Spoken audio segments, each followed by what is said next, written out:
नमस्कार दोस्तों, मैं निकेंद्र आपके लिए लेकर आया हूं एक और नया असाइनमेंट का वीडियो जो कि रहेगा BHIE 142 को लेकर के। आज की वीडियो में हम बात करेंगे कि आपको कैसे असाइनमेंट को डाउनलोड करना है और कैसे लिखना है। वीडियो को अंत तक ज़रूर देखें और अधिक जानकारी के लिए आप हमें कमेंट भी कर सकते हैं। यदि आप हमारे चैनल पर नए हैं तो आप हमारे चैनल को सब्सक्राइब करें और बेल आइकन का बटन दबाना ना भूलें ताकि इग्नू से रिलेटेड सभी जानकारियों की नोटिफिकेशन जल्द से जल्द आप तक पहुंच सके। और अधिक जानकारी के लिए आप हमारी वेबसाइट a2zignoo.in पर भी विजिट कर सकते हैं। तो आइए दोस्तों, वीडियो को शुरू करते हैं। असाइनमेंट डाउनलोड करने के लिए आपको सबसे पहले गूगल में लिखना होगा इग्नू असाइनमेंट्स। जैसे आप इसमें लिख करके सर्च करते हैं तो आपके सामने कुछ इस तरीके से पेज ओपन हो जाएगा। यहाँ पर आपको इग्नू की ऑफिशियल वेबसाइट से ही अपना असाइनमेंट डाउनलोड करना है। जैसे ही आप इसके पहले लिंक पर क्लिक करते हैं तो आपके सामने कुछ इस तरीके से पेज ओपन हो जाएगा, जहाँ पर आपको इग्नू से रिलेटेड सभी प्रोग्राम्स की जानकारी प्राप्त होती है।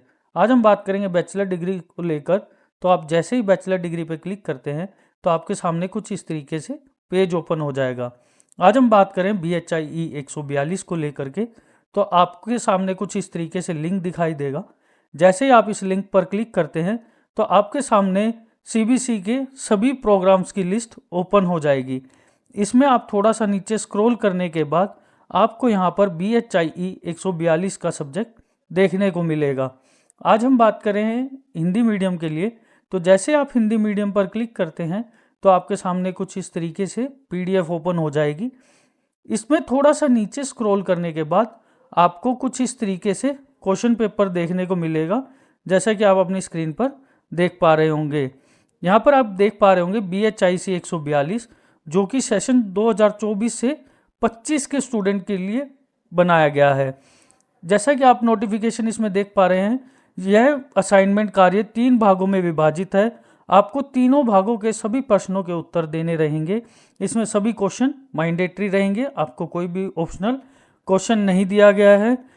इसके बाद आपको यहाँ पर एक और नोटिफिकेशन देखने को मिलेगी, जिसमें इन्होंने डिस्क्राइब किया है कि आपको जो सेक्शन फर्स्ट है, जो पहला भाग है, उसके सभी प्रश्नों के उत्तर 500 अंकों में शब्दों में देने होंगे। जिसका पहला प्रश्न रहेगा, जापान में तोकुगावा शासन पर एक टिप्पणी कीजिए, जो कि 20 अंक का रहेगा। इसका दूसरा प्रश्न रहेगा, किस प्रकार से मेजी पुनर्प्रात से आधुनिक जापान का निर्माण किया गया, यह भी 20 अंक का रहेगा। इसके बाद हम बात करेंगे इसके दूसरे भाग की, जिसमें आपको प्रत्येक प्रश्न का उत्तर 250 शब्दों में देना होगा, जिसके प्रत्येक प्रश्न का अंक 10 रहेगा। इसका पहला प्रश्न रहेगा, जापान में राजनीतिक दल क्यों असफल रहे। इसका दूसरा प्रश्न रहेगा, 20वीं शताब्दी के पूर्वोत्तर में जापानी समाजवादी विस्तार की प्रक्रिया पर एक टिप्पणी लिखिए। तीसरा प्रश्न रहेगा, जापान पर मित्र शक्तियों द्वारा कब्जे के राजनीतिक और आर्थिक परिणामों की विवेचना कीजिए। इस तरीके से आपको कुछ इसका भाग 2 देखने को मिलेगा।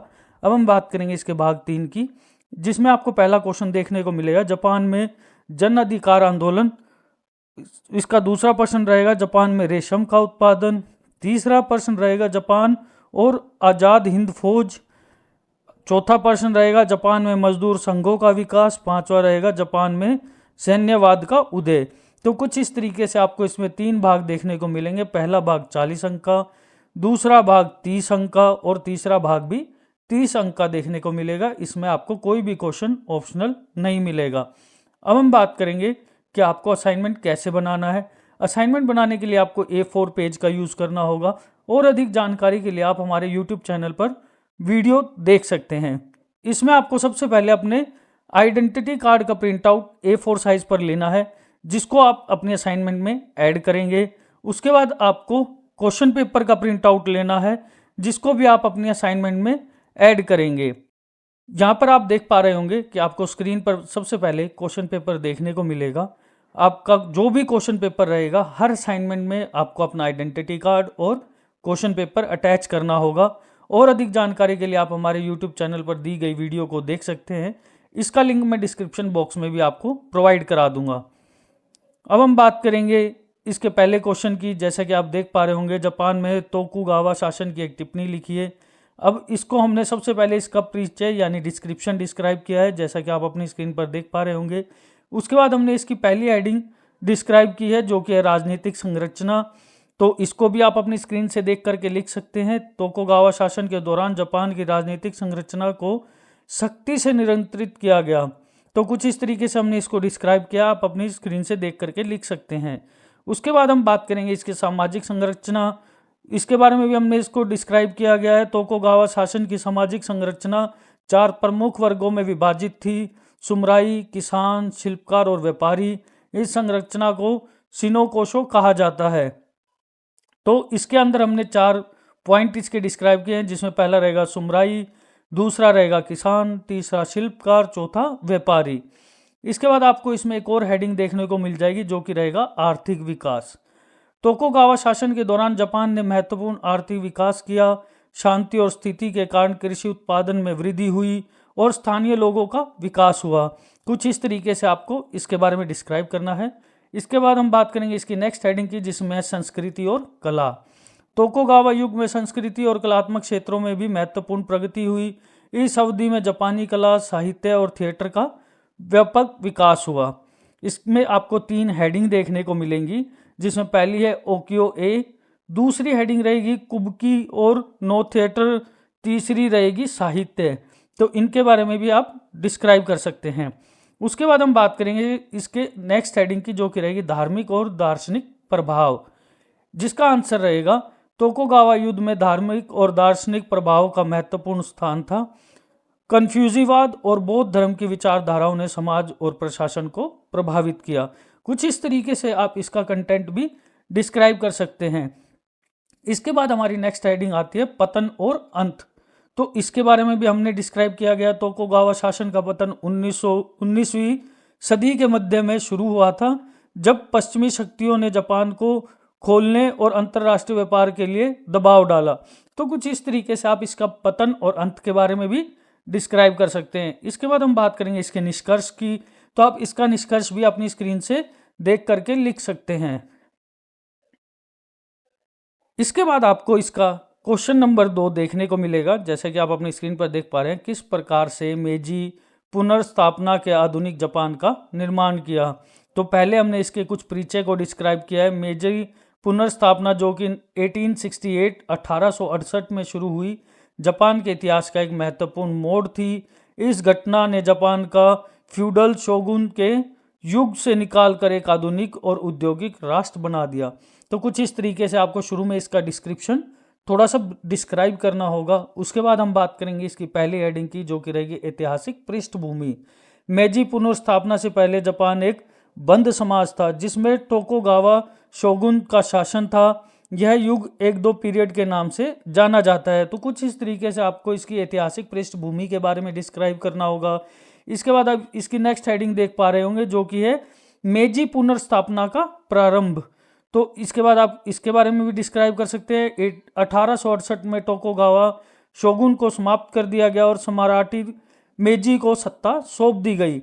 इस परिवर्तन को मेजी ईशन के नाम से जाना जाता है, तो जिसका अर्थ है मेजी पुनर्स्थापना। तो कुछ इस तरीके से आपको इसको भी डिस्क्राइब करना होगा। इसके बाद आप इसकी नेक्स्ट हेडिंग देख सकते हैं, जो कि राजनीतिक सुधार। मेजी पुनर्स्थापना के तहत सबसे पहले राजनीतिक सुधार किए गए। शोगुन की समाप्ति के बाद केंद्र सरकार की स्थापना हुई, जिसमें सम्राट का शासन था। 1889 में जापान का पहला संविधान लागू किया गया। तो कुछ इस तरीके से आप इसके राजनीतिक सुधार के बारे में भी डिस्क्राइब कर सकते हैं। और अधिक जानकारी के लिए आप इन हेडिंग के बारे में गूगल से भी सर्च कर सकते हैं, वहाँ पर भी आपको अच्छी जानकारी मिल सकती है। बट आपको एक चीज़ का ध्यान रखना होगा कि आपको जो भी हेडिंग रहेगी वो अपनी असाइनमेंट को सुंदर बनाते हुए ब्लैक पेन से और इसका कंटेंट ब्लू पेन से लिखना होगा। इग्नू की तरफ से ऐसी कोई नोटिफिकेशन नहीं दी गई है, बट यदि आप अपनी असाइनमेंट को थोड़ा सा अट्रैक्टिव बनाना चाहते हैं और चाहते हैं कि आपके कम से कम मार्क्स काटे जाएं, तो आप थोड़ा सा इसके अकॉर्डिंग आप इसको बना सकते हैं। इसके बाद हम बात करेंगे इसकी जो नेक्स्ट हेडिंग रहेगी वो रहेगी आर्थिक सुधार। उसके बाद इसका है सामाजिक सुधार, तो इसके बारे में भी आप डिस्क्राइब कर सकते हैं। इसके बाद इसकी नेक्स्ट हेडिंग आती है सैन्य सुधार। मेजी पुनर्स्थापना के दौरान जापान ने अपनी सैन्य शक्ति को मजबूत किया। पश्चिमी देशों के तर्ज पर एक आधुनिक सेना और नौसेना का गठन किया गया। कुछ इस तरीके से आप इसके बारे में डिस्क्राइब कर सकते हैं। उसके बाद नेक्स्ट हेडिंग आते हैं शिक्षा और विज्ञान। मेजी पुनर्स्थापना के तहत शिक्षा और विज्ञान पर विशेष ध्यान दिया गया। विदेशी शिक्षकों और विशेषज्ञों को बुलाकर जापान अपनी शिक्षा प्रणाली को आधुनिक बनाया। तो कुछ इस तरीके से आप इसकी शिक्षा और विज्ञान के बारे में भी डिस्क्राइब कर सकते हैं। इसके बाद आपको इसकी नेक्स्ट हेडिंग देखने को मिलेगी जो कि सांस्कृतिक परिवर्तन। तो इसको भी आपको इसी तरीके से डिस्क्राइब करना होगा। उसके बाद इसकी नेक्स्ट हेडिंग आती है औद्योगिक क्रांति, जो कि रहेगी मेजी पुनर्स्थापना के दौरान जापान में औद्योगिक क्रांति आई। कोयला, स्टील और कपड़ा उद्योग तेजी से आए। तो कुछ इस तरीके से इसको भी लिख सकते हैं। अंतर्राष्ट्रीय संबंध, मेजी पुनर्स्थापना के दौरान जापान ने अपने अंतर्राष्ट्रीय संबंधों को सुधारने का प्रयास किया। पश्चिमी देशों के साथ द्विपक्षीय साथियों को पुनः सीमित किया गया और उनकी बराबरी के आधार पर स्थापित किया गया। कुछ इस तरीके से इसके अंतर्राष्ट्रीय संबंध आपको देखने को मिलेंगे। उसके बाद आता है जापानी समाज का परिवर्तन। मेजी पुनर्स्थापना ने अपने जापानी समाज को पूरी तरह बदल दिया। पुराने फ्यूडल सिस्टम को समाप्त कर दिया गया। तो कुछ इस तरीके से आप इसका जो जापानी समाज में जो परिवर्तन हुआ उसके बारे में भी आप डिस्क्राइब कर सकते हैं। इसके बाद आता है समापन। तो इसको भी आप डिस्क्राइब कर सकते हैं। मेजी पुनर्स्थापना ने जापान को एक पारंपरिक बंद समाज से आधुनिक समाज, खुला और प्रगतिशील राष्ट्र में बदल दिया गया। इसने जापान को न केवल एशिया में बल्कि पूरे विश्व में प्रमुख शक्ति बना दिया। तो कुछ इस तरीके से आप इसका समापन भी लिख सकते हैं। इसके बाद इसकी नेक्स्ट हेडिंग आती है जापान में। इसके बाद हम बात करें इसके नेक्स्ट क्वेश्चन की, जो कि रहेगा जापान में राजनीतिक दल क्यों असफल रहे। तो इसके बारे में भी हमने डिस्क्राइब किया। जापान में राजनीतिक दलों की असफलता के पीछे कई जटिल कारण थे, जिनमें से कुछ प्रमुख कारण निम्नलिखित हैं। जिसमें से आपको पहला कारण देखने को मिलेगा लिबरल डेमोक्रेटिक पार्टी का वर्चस्व। इसके बारे में भी आपको डिस्क्राइब करना होगा। इसके बाद इसको आप इसकी दूसरी हेडिंग देख सकते हैं, विपक्षी दलों की कमजोरी। तो इसके बारे में भी डिस्क्राइब किया गया है। एलडीपी के सामने कमजोर विपक्ष रहा। कई विपक्ष दिल विचारधारा में विभाजित रहे और उनके पास एलडीपी को चुनौती देने के लिए पर्याप्त संसाधन या समर्थन नहीं है। तो कुछ इसका यह भी रीजन रहा है। उसके बाद है चुनाव प्रणाली। जापान की एकल गैर हस्ताक्षरणीय वोट प्रणाली दल छोटे दलों के लिए चुनाव जीतना बहुत मुश्किल बनाती है। कुछ इस तरीके से इसको भी लिख सकते हैं आप। उसके बाद है जनसंख्यीय बदलाव। जापान की आबादी तेजी से बढ़ रही हो और घट रही है। इसका मतलब है कि युवाओं मतदाताओं का अनुपात कम हो रहा है। तो कुछ इस तरीके से जनसंख्या बदलाव भी आप इसका एक रीजन लिख सकते हैं। उसके बाद है राजनीतिक संस्कृति। जापान में सहमत और सामाजिक पर बहुत अधिक जोर दिया। इसका मतलब है कि राजनीतिक दलों को अवसर नीतिगत मतभेदों को सुलझाने के लिए समझौता करना पड़ता है। तो कुछ इस तरीके से राजनीतिक संस्कृति के बारे में भी डिस्क्राइब कर सकते हैं। उसके बाद आपको इसका एक निष्कर्ष भी लिखना चाहिए। ये हम लोग अपने असाइनमेंट में मोस्टली क्वेश्चंस को लेकर के निष्कर्ष के बारे में जरूर लिखते हैं। आप भी चाहें तो आप इस निष्कर्ष के बारे में लिख सकते हैं, ताकि आपके शब्दों का जो भी कम रह जाते हैं, जो आपको नोटिफिकेशन दी गई है जैसे 250 शब्दों में देना है, तो निष्कर्ष आपके उन शब्दों को बढ़ाने के लिए और एक जो आपने क्वेश्चन पूरा डिस्क्राइब किया है उसका एक कंक्लूजन दे देता है, ताकि जो भी चेकर होता है उसको ये चीज़ें समझ में आ जाती हैं कि आपने अपने क्वेश्चन के अंदर किस तरीके से चीज़ें डिस्क्राइब की हैं। उसके बाद हम बात करेंगे इसके नेक्स्ट क्वेश्चन की, जो कि रहेगा 20वीं शताब्दी के पुनर्वाद में जापानी समाजवादी विस्तार की प्रक्रिया पर एक टिप्पणी लिखिए। इसमें आपको इसका आंसर देखने को मिलेगा। जैसे कि हमने इसके शुरू में इसकी कुछ डिस्क्रिप्शन दी है, आप अपने स्क्रीन पर देख पा रहे होंगे। 20वीं शताब्दी के पूर्वार्ध में जापान का उदय एक प्रमुख ऐतिहासिक घटना थी, जिसने पूर्वी एशिया और पूरे विश्व को प्रभावित किया। तो कुछ इस तरीके से आप इसका एक डिस्क्रिप्शन छोटा सा शुरू में डिस्क्राइब कर सकते हैं। उसके बाद इस विस्तारवादी निधि के पीछे कई कारक थे, जिनमें से शामिल है आर्थिक और प्राकृतिक संसाधनों की आवश्यकता। इस तरीके से इसमें आपको पहली हेडिंग देखने को मिलेगी। इसके बाद हम बात करेंगे इसकी नेक्स्ट हेडिंग की, जो कि है सैन्यवाद का उदय। उसके बाद अंतर्राष्ट्रीय राजनीति। तो कुछ इस तरीके से आपको इसके कुछ पॉइंट डिस्क्राइब करने होंगे। इसके बाद हम बात करें जापानी समाजवादी विस्तार का प्रमुख चरण 1905 से 1931 तक चला। इस अवधि में जापान ने निम्नलिखित प्रमुख सैन्य अभियानों में जीत हासिल की। रूस जापान युद्ध 1904 से 1995 तक। उसके बाद है प्रथम विश्व युद्ध 1914 से 1918 तक। उसके बाद है साइबेरियन हस्तक्षेप 1918 से 1922 तक। चीन जापानी युद्ध 1931 से 1932 तक। तो कुछ इस तरीके से हमने इसके बारे में डिस्क्राइब किया है। उसके बाद हमने इसके निष्कर्ष के बारे में डिस्क्राइब किया, जैसा कि आप अपनी स्क्रीन से देख सकते हैं।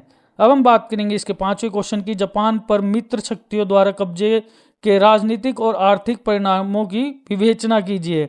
अब इसके बारे में भी हमने डिस्क्राइब किया। द्वितीय विश्व युद्ध की समाप्ति के बाद 1945 से 1952 तक जापान पर मित्र राष्ट्रों का कब्जा था। इस कब्जे का जापान पर गहरा राजनीतिक और आर्थिक प्रभाव पड़ा, जिसके परिणाम स्वरूप देश के अनेक महत्वपूर्ण परिवर्तन हुए, जिसका पहली हेडिंग रहेगी राजनीतिक परिणाम। उसके बाद हम बात करेंगे इसकी पहली हेडिंग की, जो कि है साम्राज्य का अंत। इसके बारे में भी आप डिस्क्राइब कर सकते हैं। नया संविधान, जापान को एक नया संविधान सौंपा गया जिसमें सम्राटों और शक्तियों को सीमित कर दिया गया और संसदीय लोकतंत्र स्थापित किया गया। राजनीतिक दलों का उदय, तो कुछ इस तरीके से आप इसके बारे में डिस्क्राइब कर सकते हो। उसके बाद इसकी लास्ट हेडिंग रहेगी अमेरिकन प्रभाव। तो ये कुछ इसके ऊपर एक राजनीतिक प्रभाव जो है वो पड़े हैं, उसके बारे में डिस्क्राइब किया गया है। उसके बाद हम बात करेंगे आर्थिक परिणाम।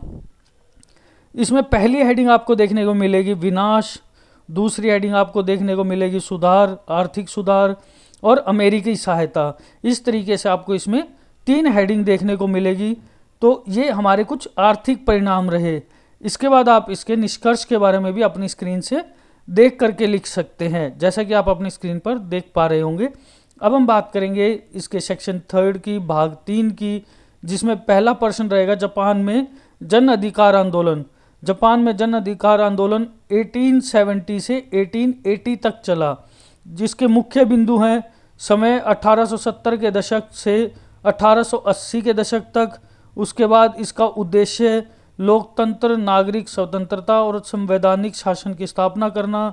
इसके प्रमुख नेता रहे ईटो हिरोबुमी, तानागाटा, अरितोमो और उसके बाद है डुकावा। तो कुछ इस तरीके से इसके प्रमुख नेता हैं। इसकी मुख्य घटनाएं भी इसमें डिस्क्राइब की गई हैं। 1881 में जियो मेनिकेंड उंडो का गठन, 1881 में जियो की स्थापना, 1889 में मीजी संविधान की घोषणा जिसमें सीमित सांसदीय प्रणाली स्थापित की गई। अब हम बात करेंगे इसके परिणाम की, जो कि जापान में आंशिक लोकतंत्र की स्थापना, नागरिक स्वतंत्रता में वृद्धि, आधुनिक जापानी राष्ट्र राज्य के निर्माण में योगदान। तो कुछ इस तरीके से आप इसके परिणाम को भी डिफाइन कर सकते हैं। अब हम बात करेंगे इसके 7वें प्रश्न की, जो कि भाग 3 का दूसरा प्रश्न रहता है जापान में रेशम का उत्पादन। अब हम बात करेंगे इसके इतिहास की। जापान में रेशम का उत्पादन का इतिहास 8वीं शताब्दी ईस्वी तक जाता है। इसके बाद 19वीं और 20वीं शताब्दी में यह देश दुनिया का सबसे बड़ा रेशम उत्पादन बन गया। इसके बाद इसका 3rd पॉइंट रहेगा तेजी से औद्योगिकरण और शहरीकरण के कारण रेशम के उत्पादन में गिरावट आई है। उसके बाद हम बात करेंगे आज जापान में रेशम उत्पादन एक छोटा उद्योग है। इसका 2nd पॉइंट रहेगा देश में केवल वाइक्लोनाइट से रेशम का उत्पादन होता है। तो कुछ इस तरीके से आप इसके 4 पॉइंट को डिस्क्राइब कर सकते हैं। उसके बाद आपको इसका निष्कर्ष देखना पड़ेगा, जो कि है जापान में रेशम उत्पादन का इतिहास समृद्ध रहा है, लेकिन आज यह एक छोटा उद्योग है। फिर भी यह जापानी संस्कृति और अर्थव्यवस्था के लिए महत्वपूर्ण बना हुआ है। तो कुछ इस तरीके से आप इसका निष्कर्ष लिख सकते हैं। उसके बाद हम बात करेंगे क्वेश्चन नंबर 8 की, जापान और आज़ाद हिंद फौज के बारे में। सहयोग और तनावपूर्ण संबंध। इसके बाद हमने इसके सहयोग की बात की है। द्वितीय विश्व युद्ध के दौरान ब्रिटिश शासन से मुक्ति के लिए आज़ाद हिंद फौज को जापान ने सैन्य और वित्तीय सहायता मिली। तनाव, आईएनए। उसके बाद 1943 में आईएनए ने इम्फाइल पर कब्जा करने का प्रयास किया, जिसके परिणाम स्वरूप भारी हानि हुई। 1945 में आईएनए ने रंगून में विद्रोह किया, जिससे जापानियों ने दबाव दिया। इसके परिणाम के बारे में भी आप अपनी स्क्रीन से देख करके लिख सकते हैं, जैसे कि आपको अपनी स्क्रीन पर 3 पॉइंट दिखाई दे रहे होंगे। इसके बाद इसकी लास्ट लाइन रहेगी, यह एक जटिल संबंध था जिसमें सहयोग और तनाव दोनों शामिल थे, लेकिन इसने भारत की स्वतंत्रता संग्राम में महत्वपूर्ण भूमिका निभाई। इसके बाद हम बात करेंगे इसके 9वें क्वेश्चन की, जापान में मजदूर संघों का विकास। इसमें 3 पॉइंट आपको देखने को मिलेंगे। 19वीं सदी के अंत, 2nd पॉइंट रहेगा प्रारंभिक संघ और 3rd पॉइंट रहेगा 20वीं सदी की शुरुआत। तो कुछ इस तरीके से आपको ये पॉइंट देखने को मिलेंगे। उसके बाद है 1945 के बाद और आज का पॉइंट रहेगा जापान में मजदूर संघ कमज़ोर हो रहे हैं, सदस्यता घट रही है और वैश्वीकरण और अधिक परिवर्तनों के अनुकूल ढलने के लिए संघर्ष कर रहे हैं। तो कुछ इस तरीके से आपको इसके पॉइंट देखने को मिलेंगे। अब हम बात करें जापान का सैन्यवाद का उदय 50 शब्दों में। तो इसके बाद हम बात करेंगे इसकी पहली हेडिंग की, जो कि है कारक, आधुनिकरण और राष्ट्रवाद। इसकी पहली हेडिंग आपको देखने को मिलेगी। उसके बाद है आर्थिक समस्याएं और राजनीतिक अस्थिरता। तो यह कुछ 3 तरीके से आपको कारक देखने को मिलेंगे। अब हम बात करेंगे इसके परिणाम की। परिणाम में आपको साम्राज्यवाद, द्वितीय विश्व युद्ध और पराजय और आत्मसमर्पण, तो कुछ इस तरीके से आपको इसके परिणाम भी देखने को मिलेंगे, जैसे कि आप अपनी स्क्रीन पर देख पा रहे होंगे। दोस्तों, अगर आपको वीडियो अच्छी लगी हो तो हमारी वीडियो को ज़्यादा से ज़्यादा शेयर करें, ताकि यह जानकारी सभी लोगों तक पहुंच सके। और अधिक जानकारी के लिए आप हमारे चैनल को सब्सक्राइब करें। हमारे चैनल पर आपको सभी प्रकार के असाइनमेंट की वीडियो टाइम टू टाइम मिलती रहेंगी। काफ़ी सारे बच्चों के कमेंट आते हैं, तो हम सभी को एकदम असाइनमेंट नहीं प्रोवाइड करा पाते, तो आपको धीरे धीरे हमारे चैनल पर सभी असाइनमेंट्स प्रोवाइड हो जाएंगी। वीडियो को अंत तक देखने के लिए बहुत बहुत धन्यवाद।